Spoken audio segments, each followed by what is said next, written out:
Friends intermediate 75 out of 75 తెచ్చుకోవడానికి 2 marks అనేవి మీకు అన్ని కూడా ఇంపార్టెంట్ అందిస్తున్నాను. అందులో భాగంగా ఈరోజు first video. If A is equal to this matrix and B is equal to this matrix, then 3B minus 2A. So అంటే ముందు మనం 3B minus 2A కావాలని అంటే ముందు అది రాసేసుకుందాం. రాసేసుకొని 3 ఇంటూ B అంటే అది వేసేసుకుందాం.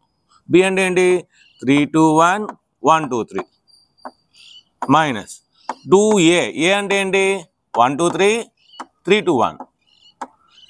ఇప్పుడు మల్టిప్లై చేయాలి, ఒక మ్యాట్రిక్స్ని మల్టిప్లై చేయాలి. మల్టిప్లై చేస్తే ఏమవుద్ది మనకి 3 3 జా 9 3 2 జా 6 3 1 జా 3. ఇది రివర్స్ 3 6 9. ఇక 2తో మల్టిప్లై చేయాలి. 2 టేబుల్ 2 1 జా 2 2 జా 2 3 జా 2 3 జా 2 2 జా 2 1 జా. ఇప్పుడు సబ్ట్రాక్షన్ చేసేయండి. సో 9లో 2 తీస్తే 7, 6లో 4 తీస్తే 2, 3లో 6 తీస్తే -3, 3లో 6 తీస్తే -3, 6లో 4 తీస్తే 2, 9లో 2 తీస్తే 7. అంటే ఇక్కడ ఏదైతే వచ్చిందో దాని రివర్స్ వచ్చిందన్నమాట. సో ఇదేనండి ఆన్సర్. మరొక 2 మార్క్స్లో మళ్ళీ కలుసుకున్నాం. ఈ వీడియోని లైక్ చేయండి, షేర్ చేయండి, కామెంట్ చేయండి, సబ్స్క్రైబ్ చేయండి. Thank you.